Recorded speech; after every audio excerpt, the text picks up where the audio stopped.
Hello friends, welcome to PKD. நாம் இப்போ ரீசெண்டாக நடந்த குரூப் 4 கொஷினை பற்றி நம்ம அனலைஸ் பண்ணிக்கிட்டு இருக்கோம். ஸோ ஃபஸ்ட்டு 20 கொஷின், அதாவது தமிழ் 20 கொஷினுக்கான அனலைஸ் நம்ம பண்ணிட்டோம். ஸோ அது பார்ட் 1ல் இருக்குது. ஸோ இப்போ பார்ட் 2 நெக்ஸ்ட் 20 கொஷின் நம்ம பார்க்கலாம்.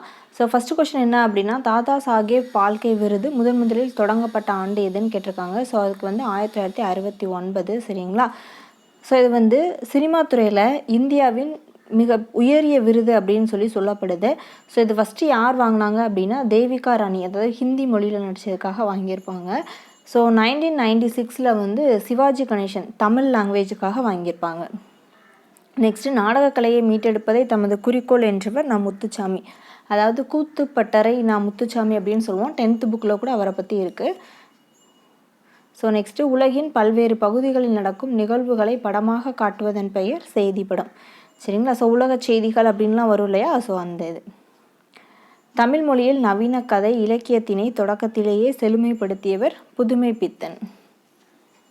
ஸோ நம்ம இதில் சில பேரோட நேம் மட்டும் கொடுத்துருக்காங்க. ஸோ யாரை படிக்கிறீங்களோ இல்லையோ, ஸ்பெசிஃபிக்காக கொடுத்துருக்கக்கூடிய நேமில் இருக்கிறவங்க அவங்க டீட்டெயில், அவங்களுடைய நூல்கள் என்ன, ஸோ அவங்களுடைய சிறப்பு பெயர்கள் என்ன அப்படிங்கிறத படிச்சுக்கோங்க. தெருக்கூத்தை தமிழ் கலையின் முக்கிய அடையாளமாக உருவாக்கியவர் நான் முத்துச்சாமி, சரிங்களா? ஸோ இது அவர், அதாவது 10th புக்கில் தான் நான் முத்துச்சாமியை பற்றி தான் இருக்குது. ஸோ நம்ம ஏற்கனவே ஒரு கொஷின் பார்த்தோம் அவரை பற்றி தான், 22வது கொஷின் பார்த்துருக்கோம் இல்லையா? ஸோ அதே மாதிரியே 25வது கொஷின் அவரை பற்றி தான் கேட்டிருக்காங்க. ஸோ நெக்ஸ்ட்டு, காந்தியடிகள் பெற்றோரிடம் அன்பாக நடந்து கொள்ள காரணமாக அமைந்த நூல் எது? சிரவண பிரதுர்பதி. இது அம்மா அப்பா மேலே ரொம்ப அன்பாக இருக்கிற மாதிரி ஒரு நாடகமாக இருக்கும்.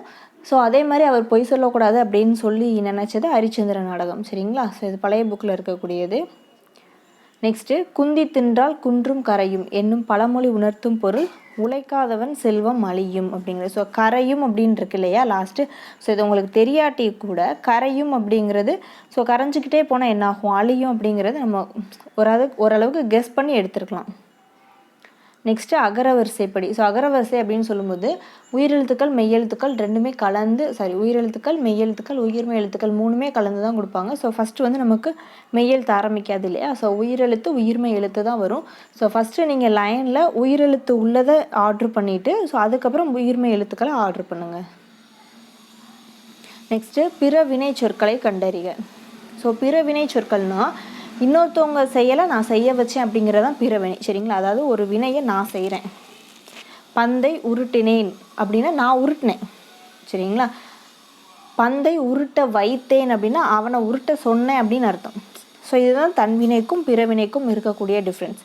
ஸோ இதில் வருவித்தான் திருத்தினான் அப்படிங்கிறது, சரிங்களா?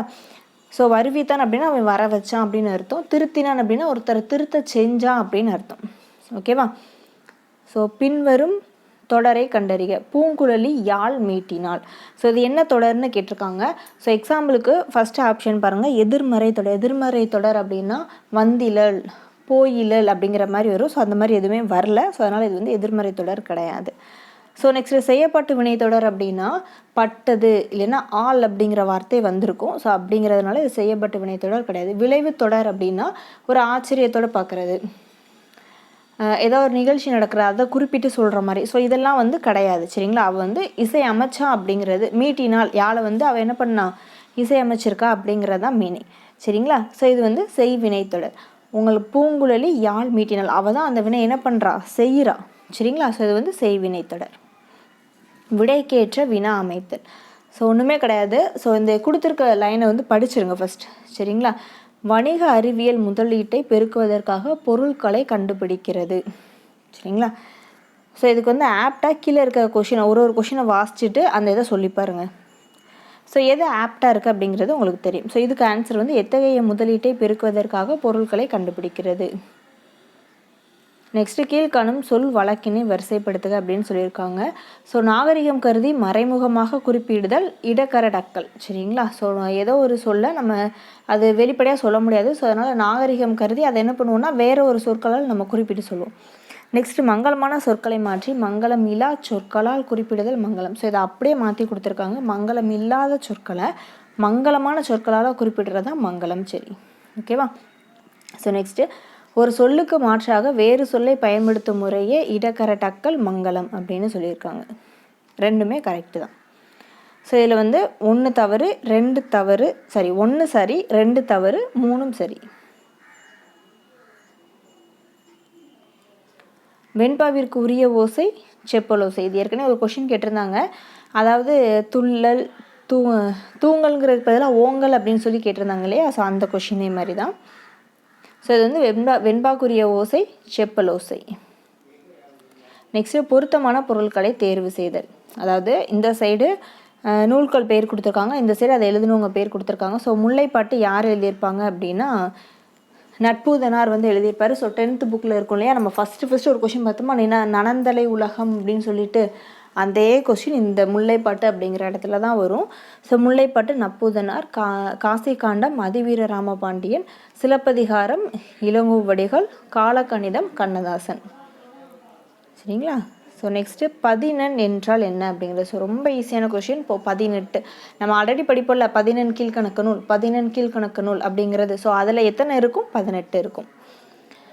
இனியவை 40 பாடலின் ஆசிரியர் பூதன் சேந்தனார். ஸோ மற்றவங்க எல்லாருமே பாருங்களேன், இவங்க எல்லாருமே வந்து புறநானூற்றிலேன்னு அகநானூற்றில் பாடின புலவர்களாக தான் இருப்பாங்க.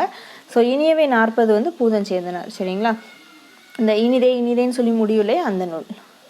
பூவையும் குயில்களும் பொலங்கை வண்டலும். ஸோ இதில் பூவையும் அப்படிங்கிறது எதை குறிக்குன்னு கேட்டிருக்காங்க. கணவாய் பறவைகள். நெக்ஸ்ட்டு உத்தரகாண்டம் எழுதியவர் ஒட்டக்கூத்தர். அதாவது உத்தரகாண்டம் அப்படிங்கிறத ஒட்டக்கூத்தர் தான் என்ன பண்ணியிருப்பார் அப்படின்னா எழுதியிருப்பார். அதாவது ராமாயணத்தில் 7வது காண்டம் அப்படின்னு சொல்லுவோம். அதாவது 6 காண்டத்தை வந்து கம்பர் எழுதியிருப்பார், 7வது காண்டத்தை ஒட்டக்கூத்தர் எழுதியிருப்பார். பாரதியார் பாடிய பாடல்களுள் ஒன்று குயில் பாட்டு. வாழங்கே நீண்டு எழுந்த வள்ளுயிரெங்கே 4 அப்படின்னு சொல்லி தொடங்கக்கூடிய பாடலில் என தொடங்கும் இரட்டுற மொழிதல் பாடலின் ஆசிரியர் யாருன்னு கேட்டிருக்காங்க. ஸோ நம்ம புக்லையுமே சரி மேக்ஸிமம் நம்ம பார்த்தது வந்து இரட்டுற மொழிதலுக்கு வந்து பாடல் வந்து நம்ம 2 பேர் தான் மேக்ஸிமம் பார்த்தது. சரிங்களா? ஸோ காலமேக புலவர், அழகிய சொக்கநாத புலவர். ஸோ அழகிய சொக்கநாதர் பற்றி நம்ம புக்கில் அவ்வளவா நம்ம படிச்சிருக்க மாட்டோம். சரிங்களா? ஸோ அப்படிங்கிறப்ப காலமேக புலவர். ஓகே ஃப்ரெண்ட்ஸ், நெக்ஸ்ட்டு 20 கொஷின் நம்ம பார்த்துருக்கோம். ஸோ மீதி இருக்க கொஷினை நெக்ஸ்ட் பார்ட்டில் பார்க்கலாம். ஸோ நம்ம சேனலை சப்ஸ்கிரைப் பண்ணிக்கோங்க. தேங்க்யூ.